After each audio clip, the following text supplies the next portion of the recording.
Hi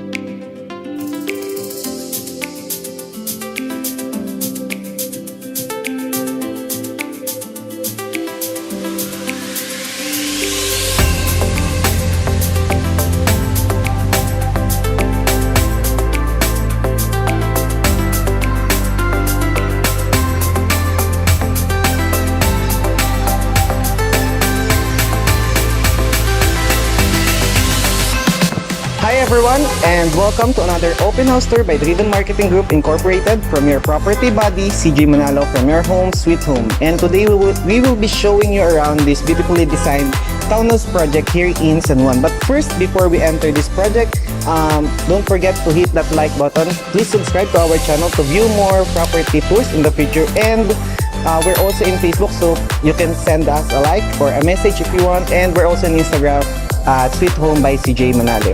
So today I am here in one of our townhouse projects here in San Juan, and as you can see, we are here today in the courtyard of this project.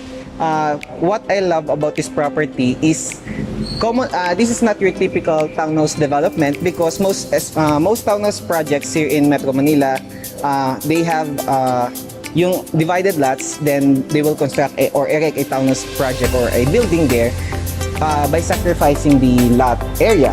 However, what's special about this property is that the space are maximized, so you are seeing the second floor actually of the property because the first floor are below. Later I will show you kung anong itsura niya.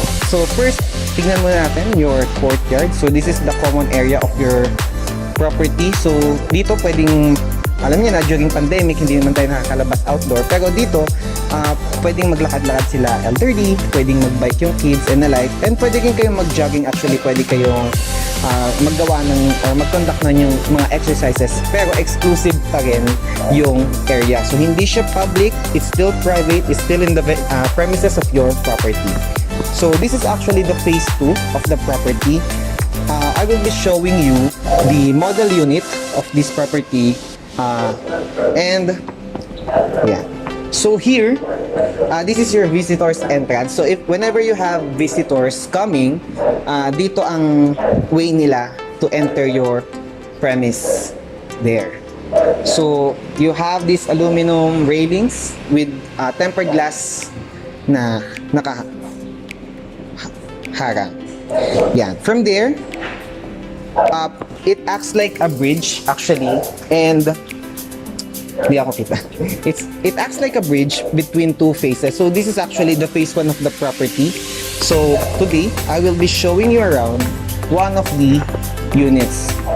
So this is the current model unit, but the developers is currently constructing another model unit for the bigger lots. So what I love about this property, before we enter, is that what you see here is basically a common area. However, yung lot niya is maximized such that yung ground floor natin, where you can see the parking, is actually the actual size of the lot. However, pagdating sa ating unit, naka-cantilever type siya, which is different from different townhouse development. So let's start. So this is unit B. We have different units. This is the typical unit. Actually, this is the smallest unit that you can find in this project. So first, you have here your kitchen, your dining area. So we have here a 6-seater table. And in this particular unit, let me just close this. In this particular unit, it comes with all the furnishes.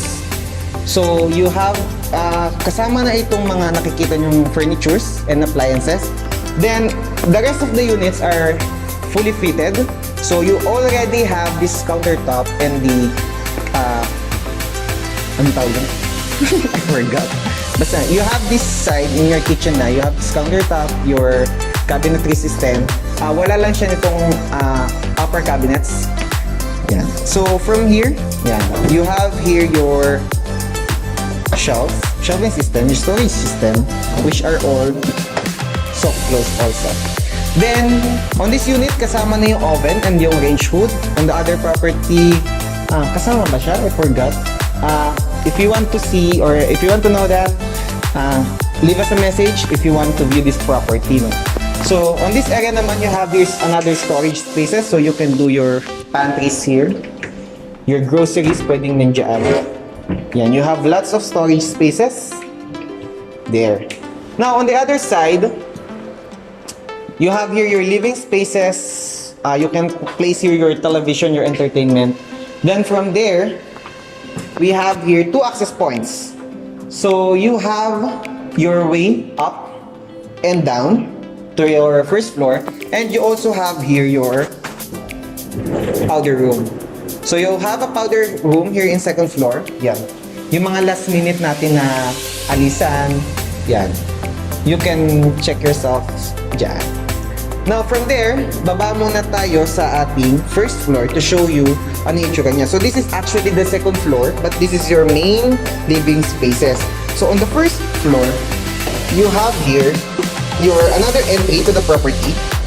So, this is where you can park your vehicles. Yan. So, you have here 3 carport. In other units ng property, you can actually put 2 or 4. It depends on you. So, this is actually the actual lot size of the property. But as you compared it above, yung mga nasa taas, mas malawak pa siya because naka-cantilever type nga siya. So, other than that, you have here your tanks, your laundry area, you have here your, ano tawag doon? I forgot, but another tank below. So yeah, this is basically your, sorry for the buzzing sounds. Yeah. You have here your first floor. So you also have a digital door lock on this door. So let's go back up. Back yan sa ating second floor. Then we will be heading to the private spaces on the third floor. So you're seeing here are tempered glass. So hindi siya agad magsha-shatter and engineered wood. So again, this property comes with all the furnitures and fixtures and also the appliances. So it's fully furnished, but the other property units or the other units are fitted only. So on the third floor of this typical unit, you have here your master's bed. So this is your master's bedroom. It's a very spacious master's bedroom. Yan. Lahat ng katulad ni units B, ng mga typical units, ganito rin yung layout nila. So this property, kasama na yung fixtures, your furnitures. But on the other properties, on the other unit, wala tayong furnitures, of course. Yeah. So this is a steel. From there, you have here your master walk-in closet. So you have plenty of shelving system there. You have this almost floor-to-ceiling mirror, and of course your ensuite toilet and bath. So this is a pretty spacious toilet and bath. You have your sink, your water closet, and your shower space. So this is also enclosed. At ang ano niya, ang sarap na itulak. I mean, ang soft nung galaw. Pero ang nakakatawa yung mga door, ang solid nila pag sinasara. There. Next, that's your third floor of our typical units. Heading upward, we have the other bedrooms of this property. So, from here, the fourth floor, we have here your common toilet and bath. Because bedroom number 2 and bedroom number 3 shares this bathroom. So, this is your bedroom number 2. It's quite spacious. There. You have all the cabinet systems, all the built-ins are included in all units of this property. So, you also have your small desk office here. So, if you're having your online classes, it's a no problem for you kasi you have your space there. Then, this is your bedroom number 3. It's a little smaller than bedroom number 2. You also have this cabinet system, your desk, and your bed. So perfect to para sa mga smaller kids na on their teenage years na. Then, heading upward on our 4th floor, actually it's the 5th floor, or you can consider this you can consider this as an attic. Yan. So this is your attic. You have there your powder room on the side. So what I love about this is that you can actually do whatever you want to do. Pwede mo siyang gawing den, pwede mo siyang gawing office, maid's room, family hall, or whatnot. Then on this side, yan, you can hang your clothes here. So private siya pero still sunny, windy. There.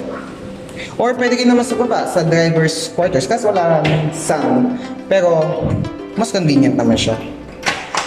There. Okay, so this is your typical unit. Let's go with our numbers sa baba. So, with the details of the property, you have different ranges. So, the lot area is actually around 55 to 98 square meter. You have a floor area of 183 to 298 square meter. There are plenty of bigger units. This is actually the smallest unit. The price, you can see it on the description box below. And the units are fully fitted except this model unit, which comes all the furnitures and fixtures. So, if you're looking for this kind of property, or you know someone na naghahanap ng ganitong klase property here in San Juan, which is very near Ortigas Avenue and Shaw Boulevard. You're also near St. Luke's and Cardinal Santos. When it comes to school, napakalapit mo lang sa Xavier and Immaculate Conception. So, very accessible talaga siya. You are in a private, not private, but a exclusive area. So, hindi siya flooded, hindi rin siya dense. And you have this spacious area. Kahit na limited lang yung ating lot size. So, thank you for tuning in with us. And if you're looking for other properties, you can send us a message on the description box below by clicking the link of my Facebook page. That's Your Home Sweet Home by CJ Manalo. And we hope to see you again next time, and we hope we can help you build your home sweet home with CJ Manalo. Thank you so much.